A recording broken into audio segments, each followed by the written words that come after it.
Hello everyone, welcome back to my channel. I kind of went on a little shopping trip. Last month I was having some personal issues and I decided to go to the Holy Grail, Barnes&Noble. I did walk out of there with just a few things. I didn't really get to do too much damage in the store.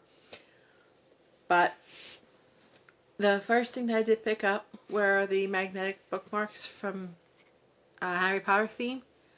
And this set I have are Voldemort, Lucius Malfoy, Bellatrix Lestrange, and a duplicate of Draco Malfoy.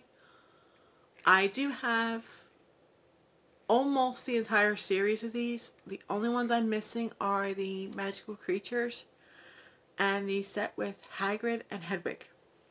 But then I would have the entire collection. But the first book I picked up at Barnes& Noble was James Patterson Presents Stalking Jack the Ripper by Carrie Maniscalco. I think I'm saying that right. It is the first in a series of books that I do definitely want to get a hold of. I want to try and get all four of them at one time, but unfortunately that wasn't possible right now. So I figured I would start with this one. And the idea of Jack the Ripper has always kind of intrigued me in a way, with the mystery behind him, what made him do the things he did, and the reason he did it. But this book, I do think it's funny. The drawing on the back of the tools, and it says, "He murdered women in cold blood. He terrorized the entire city. He taunted those of us who hunted him down. But despite all these horrors, in the end, I could not deny it. I was the girl who loved the Ripper." And that sounds interesting enough. I mean, it definitely got my attention. I definitely liked the artwork on the cover. That was definitely what drew my attention to it right away. But the fact that this is a James Patterson book, and you know, for those of you who do know, who do read his novels, they are very good. They grip your attention right away, and I know this will too. I have heard a lot of good things about this book in particular, but as well as the rest of the series that go with it. I definitely cannot wait to getting around to reading this. Hopefully I can read it before the fall. If not, then plan might be to save it for the fall. As I did say in one of my other videos, I do have a rather large TBR pile that just keeps growing and growing. I do read slowly, unfortunately, so it does take me a little bit longer to read than most people. But when I do get around to this, I will definitely let you know what I thought about it. The next book I picked up is one that has been on my radar for a very long time. Ever since I heard word about this, I wanted to get my hands on this book so bad. I wanted to get a hold of a copy of it from a subscription box, but I wasn't able to. So when I found this in Barnes & Noble, I snagged it.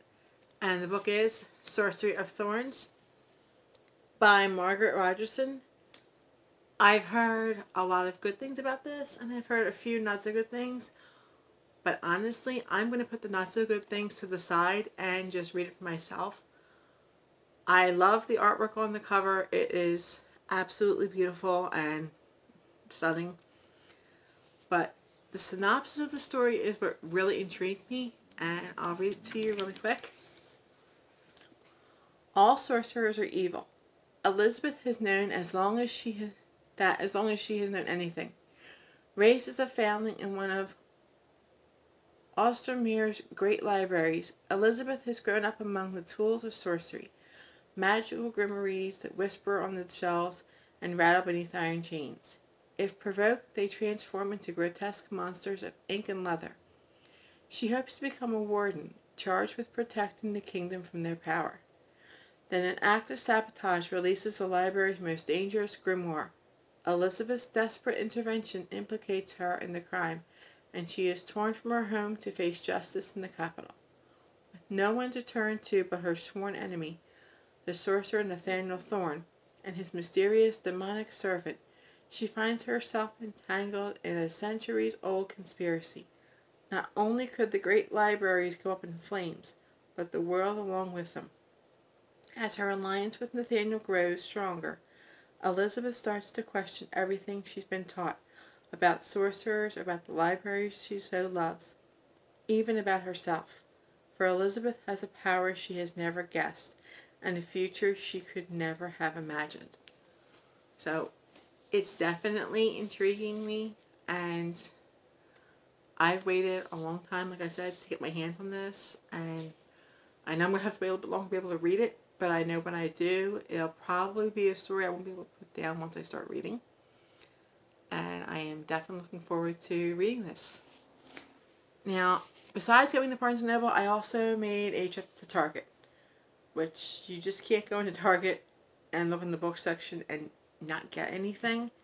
So I did get 2 books, 2 separate trips, but I did get 2 books.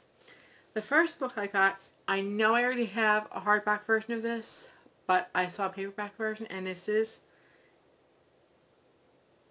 a beautiful cover, and I do like it a lot. I know it has the Target stickers on it, and I'm actually going to probably keep them on there. But it is Clockwork Angel by Cassandra Clare, and this is the first book in the Infernal Devices. Now, I do have a few books by Cassandra Clare in the Immortal Instruments series. I'm still trying to get my hands on the last 2 books for that specific series, and I know I have to get Clockwork Prince and Clockwork Princess to finish off Infernal Devices, but that's going to take some time, and I know I'll just have to wait because I want to be able to have all of the books first before I start to read them, because I know most people can just start with City of Bones and read the series 1 through 6 right through. But then other people are saying you should read it in publication order because that's the way that Cassandra Clare wanted it to be. And she has even said that herself in an interview that I have watched, that she would prefer her readers to read it in publication order because then the story will make sense. And you won't be confused because you're going to be flip-flopping, trying to figure out, well, which part does this book come into and then this one, and it just gets even more confusing. So I'm just going to have to wait and see what happens and when I can get my hands on all of the stories. The next book that I picked up is called Reverie by Ryan LaSala. And this one intrigued me. I mean, I like the cover. I did see this at Barnes& Noble, but they did have a signed copy of this, but I was betwixt between picking up a signed copy or waiting till another time. But when I found this one at Target, I thought, you know what, let me get this one at Target. If I like it a lot, I can always go back to Barnes & Noble and actually pick up the signed copy and just keep that one on my shelf as well and just read this one. But on the back it says, he began to comprehend her final words before he'd slammed the door shut. I'll find you. It wasn't a threat, it was a warning. A promise she'd known. This was the Reverie. And it sounds interesting enough. I mean, I'll read the summary really quick for you guys. For those of you who also may not know what the story is about. It says, all Kane Montgomery knows for certain is that the police found him half dead in the river. He can't remember how he got there, what happened after, or why his life seems so different now. And it's not just Kane who's different. The world feels off. Reality itself seems different. As Kane pieces together clues, 3 almost strangers claim to be his friends, and the only people who can truly tell him what's going on. But as he and the others are dragged into the unimaginable worlds that materialize out of nowhere, the school gym warps into a subterranean temple. A nearby historical home blooms into a Victorian romance rife with scandal and sorcery. Kane realizes that nothing in his life is an accident. And when a sinister force threatens to alter reality for good, they will have to do everything they can to stop it before it unravels everything they know. So, that does sound interesting. I know a few people have read this or are reading it right now in different book groups I'm in.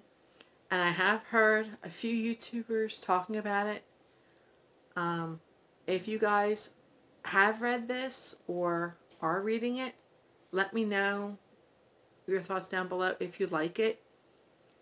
Try not to give it away on me or for me. I do want to read it for myself, but like, let me know if you like the story or if you would recommend it to a friend to read or in a book club. Would it be one of your top 5 recommendations for a book club? Let me know down below what you thought of it. So that's basically everything I got from my shopping trip. So until next time, enjoy reading and have fun escaping into the world of fantasy.